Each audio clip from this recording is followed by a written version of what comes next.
this is front and center for me, is when I get people commenting on any of my videos saying, "Oh yeah, we'll try this with kids." I'm like, well, I don't. Like, the context is that I don't currently have, like, I don't see what you're trying to achieve here. So, should I borrow Johnny's? I don't know what my initial thought is, why don't you go and watch or consume somebody's content that does have kids? If you're looking to feel related to or trying to extract something from that, then curate what you're consuming to be rewarding and at one with what you're wanting to achieve, rather than contrarian to it. Because I mean, there's countless examples of dads, parents of multiple children that I see online that I'd direct people to, but I'd choose just to not bother, because if they're angrily coming to comment on my YouTube channel saying, "Well, yeah, try all this for kids, mate," and like, well, I probably will. And at that point, you can maybe come back and look at what that looks like. But for the time being, maybe you would be more wise clicking on the person that you feel that you have more. We should get some kind of bot response that just immediately hyperlinks them directly across the table to my account. There he is. Well, just sales optimization at this point. But I know that you feel the same way, don't you? It's kind of a case of no false idols, sort of. Yeah, it's a good way to put it. Find role models or people that you.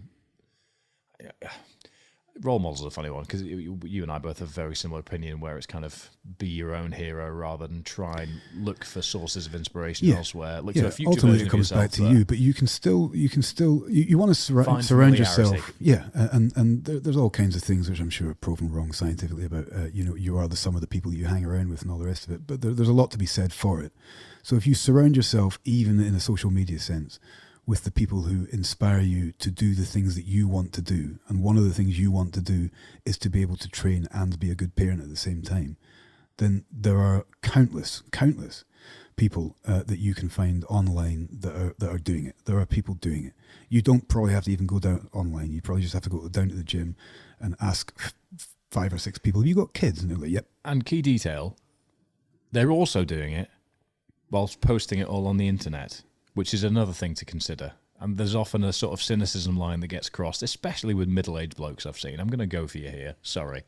But there seems to be this strange assumption that when people are posting things on the internet about their training or about their life, that's therefore what they do, and therefore is a privileged position to be in, rather than another responsibility that they then need to manage on top of the things that you are looking to them to provide solutions for the things that you're struggling with. Well, here you go, mate. I get you. So you're getting the try doing this with kids.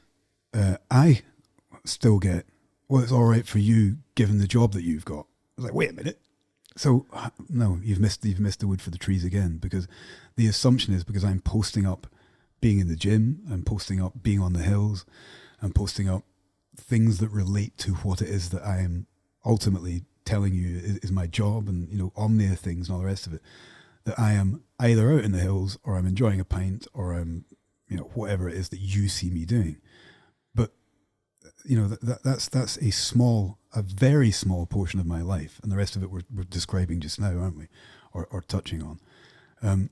So it's the idea that somebody else is doing these things, but you haven't looked properly. You're a fly that's landed on the television, and you're looking at the one pixel you can see, and you think you've got the whole picture. You need to move out and get that perspective and understand that, I'm still wiping dirty bums. I'm still cleaning babies in baths. I'm still I'm still doing all the things. I've got 2 bloody dogs as well who demand a lot of attention.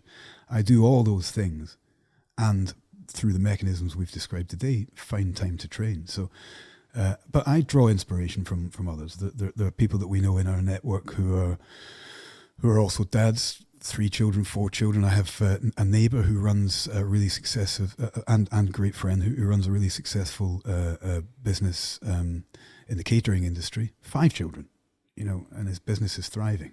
He, like I, struggles sometimes. And you have to turn one hob down and the other one up, or play with your mixing desk, but it can be done.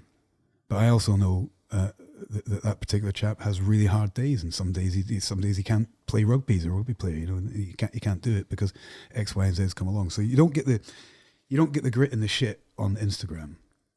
But if you're believing that that's all there is to it, then you've missed a big trick, haven't you? I mean, the point there for me really is that if you find yourself feeling cynical when objectively there's no real reason to, then you should probably look inwardly rather than outwardly. Every time, I think, you know, especially when it comes to looking for social media inspiration, is if that's what you're doing, then you need it's inputs versus outputs is the way to look at it. Is if you're looking to somebody for a way of inspiring more inputs within yourself, don't cynically assume that because they are being presented to you that therefore they have it easy, because there's probably years of things that precluded that have put them in the position to be able to be presented to you to be the source of inspiration that you are in fact looking for. It reminds me of the Lionel Messi quote. I'm getting it wrong here, but he said, it took me 15 years to become an overnight success. Was that him that said that, was it? I'm sure it was Lionel Messi. If it wasn't, somebody can... you mean Finn me. Russell? Hey? The Messi of Scotland, as he's coined himself. very hilariously, I must admit. And it's catching on. It's catching on. Yeah, the idea being that, you know, you present a shiny... you're the same, you know, people will see, look at this thing I'm doing, look at these exciting moments, look at this very curated list of highlights that I would enjoy sharing with you.